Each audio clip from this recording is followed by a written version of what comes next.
Hello, I'm Liz Tassone, and welcome to Caring Matters Podcast. I'm the volunteer host, and I'm here today with Dr. Renee Zuccharo.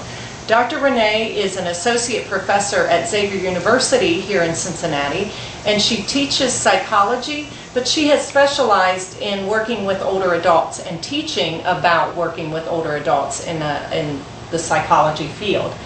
She has recently started, in addition to her teaching, has started a practice of psychotherapy counseling for older adults and or their caregivers, their family members, who may be having issues related to either aging or to some of the things that happen, the family dynamics that happen and that change when a caregiving situation occurs, or loss of independence and all the things that can happen there. So on the first podcast, the preview to this, we talked about some of the reasons you might contact Dr. Renee for a counseling service. But I wanted to talk this time about what might get in the way of actually asking for help. Talk to us a little bit about that. For someone who has never been involved in counseling or psychotherapy, I think it's very overwhelming to think about the idea of seeking help. And so I think the first thing is, especially for caregivers, actually recognizing that they have a problem that might benefit from psychotherapy or counseling. I think the next step then is actually locating the resources to get counseling. And so for some people, they have absolutely no idea where to go. And I'm very lucky that I have the opportunity to provide services through the private practice that I'm working in. And so, I think people may even just Google counseling, psychotherapy, and then may come up with a list of 20 providers that they could seek services from. That could be overwhelming, and the person may have no idea at that point which person to choose or how to go about deciding which person they would seek help from. Mm-hmm. I think at the point that they decide, okay, I think this is the person that would be right for me, then it might be overwhelming to actually pick up the phone and call to schedule the initial appointment. You're actually putting that into place, putting that into action. Mm-hmm. And then usually someone would be seen relatively quickly, within a few days to maybe a week, for that initial appointment, but then you have to gather your courage up to actually follow through with the appointment. So there are several steps beyond the point of recognizing that help through counseling or psychotherapy may be helpful. Beyond that, there are several points where somebody may get tripped up and actually not follow through with getting the help that they need. And I think maybe some of their hesitancy might be just not knowing what that counseling session is about. Maybe having some fear or anxiety around what is that going to be like. So I think that might help to just tell us what a session might look like, how long it would be, how often I might go back. And you are a private pay person, correct? Mm-hmm. So you would accept private pay, and just wondering too, how do I go about the whole thing? So Sure. Tell us about that. What's it mean to actually call you up, and how long are the sessions, and so on? So typically, initially when somebody is seen for counseling, typically it will be every week for an hour, maybe every other week for an hour. Typically when somebody comes in, we'll be talking, nothing strange or out of the ordinary, just talking about what's going on. It's a private situation, it's confidential, and so while I'm documenting what's going on in terms of the services, it's not something that would be shared with other people. I think that's important because sometimes people are concerned that their privacy might be at jeopardy, and it certainly would not be. Mm-hmm. So it's usually an hour every week, every other week. People will typically get in relatively quickly after the call is made.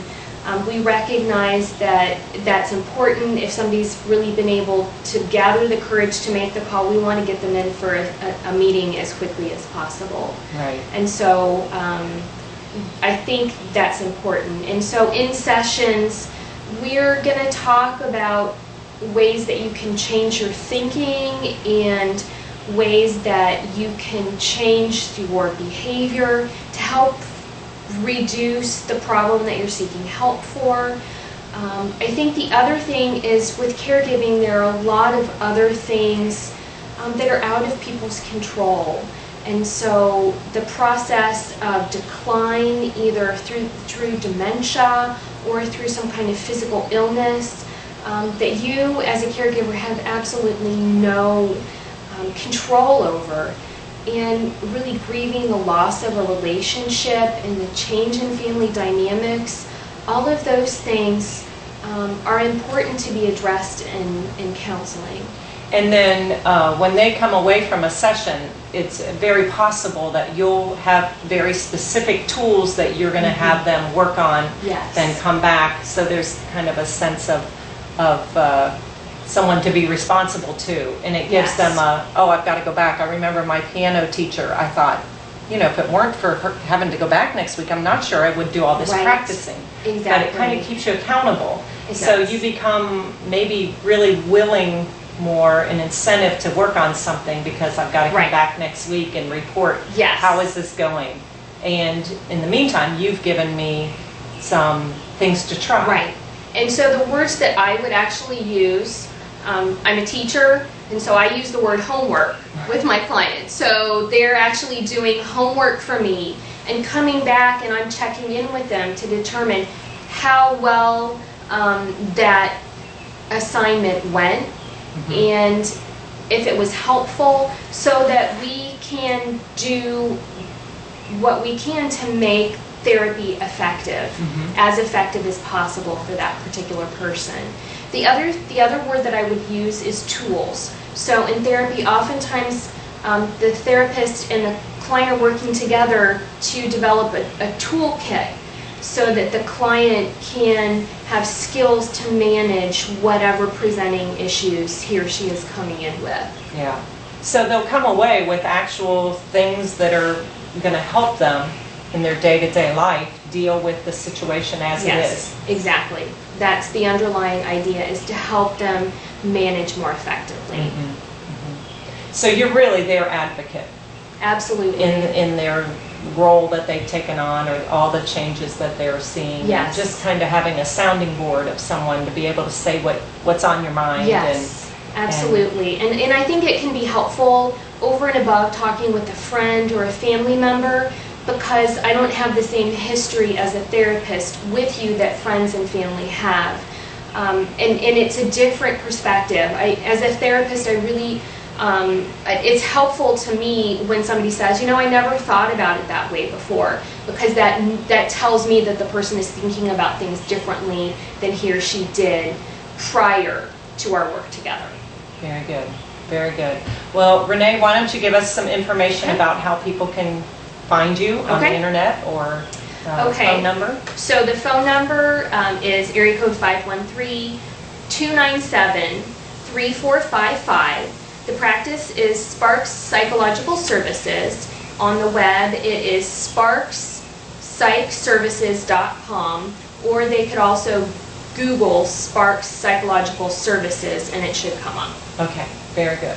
Well, thank you for being here and being an advocate to so many of our caregivers and older adults. And that's the other thing. You'll see the older adult as well. Yes. If a caregiver is seeing, some cognitive changes or depression or Yes. things, that might also be something that they want to call you about and bring their Absolutely. loved one in for. Absolutely.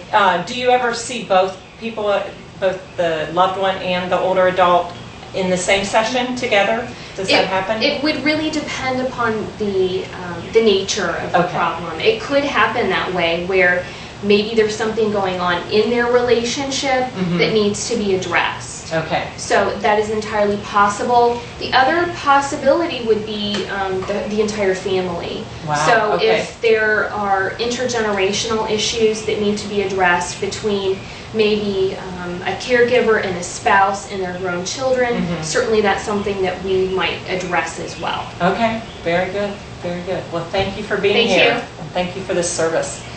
I also want to thank our sponsors. We've got Vitas Hospice, Hillebrand Home Health, Home Care by Blackstone, Family Bridges Home Care, Lifespan, and Bailey. So thank you for sponsoring this webcast.